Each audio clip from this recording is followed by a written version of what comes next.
குறைஞ்ச நேரத்தில் ஒரு அழகான ஒரு ப்ளவுஸ் டிசைன் தான் வந்து பார்க்க போகிறோம். இதோட கழுத்து அகலம் வந்து பார்த்திங்க அப்படின்னா 2.5 இன்ச்சு தான்.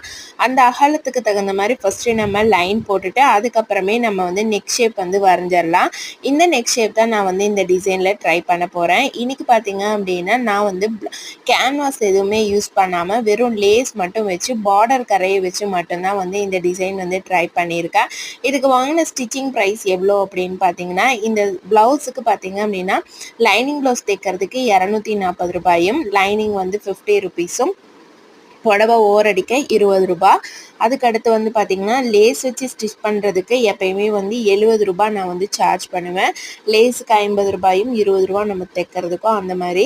இந்த டிசைனுக்கு வந்து பார்த்திங்க அப்படின்னா அது போக வந்து மீதி வந்து 140 ரூபாய் என்னமோ வந்து இந்த டிசைனுக்கு மொத்தமாக வந்து டோட்டலாக இந்த டிசைனுக்கு மொத்தமாக 500 ரூபாய் நான் வந்து சார்ஜ் பண்ணியிருந்தேன். 500க்கு நான் வந்து லைனிங் ப்ளவுஸ் ஸ்டிச் பண்ணி இந்த டிசைன் வச்சு லேஸ் போட்டு ஸ்டிச் பண்ணிவிட்டு புடவை ஓரடிச்சு நான் வந்து இது கஸ்டமருக்கு வந்து டெலிவரி கொடுத்தேன். ரொம்ப ஒரு கம்மியான ஒரு பட்ஜெட்டு.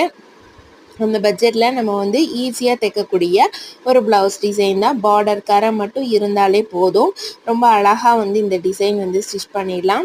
நீங்கள் ஒரு வேளை பிகினராக இருக்கிறீங்க அப்படின்னா உங்களுக்கு ஃபுல் வீடியோட லிங்க்கு தேவைப்படுதுன்னா நம்ம சேனலில் கொடுத்துருக்க தேவைப்படுறவங்களுக்கு லிங்க் கொடுக்குறேன், செக் பண்ணி பாருங்கள்.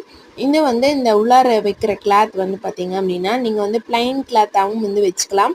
நான் வந்து சரி கொஞ்சம் அடுக்கடுக்காக வச்சிடலாம் அப்படிங்கிறதுக்காக அடுக்கடுக்காக இந்த மாதிரி வச்சுருக்கிறேன். வச்சுட்டு நம்ம கட் பண்ண பீஸை தனியாக எடுத்துக்கோங்க. அதை வச்சு தான் நம்ம மெஷர்மெண்ட் எடுக்கணும். இந்த மாதிரி சுற்றியும் மெஷர்மெண்ட் எடுத்துகிட்டு அந்த மேலே இருக்கிற வளைவையும் கரெக்டாக கட் பண்ணிவிட்டு உள்ளார பேக் சைடு நம்ம வந்து பிசிறு தெரியாத மாதிரி ஸ்டிச் பண்ணணும்.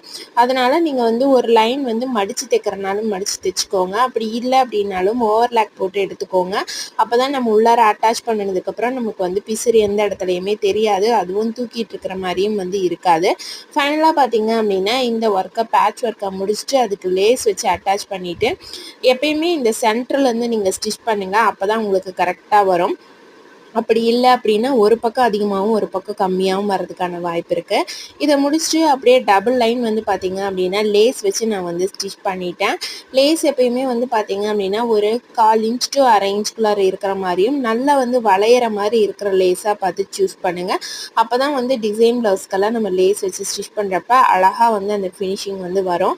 அதே மாதிரி இன்னொரு லைனையும் வந்து நான் கொடுத்துட்டேன். இப்போ பாருங்கள் ப்ளவுஸ் பார்க்குறக்கே ரொம்பவே வந்து கிராண்டான ஒரு லுக்கில் இருக்குது.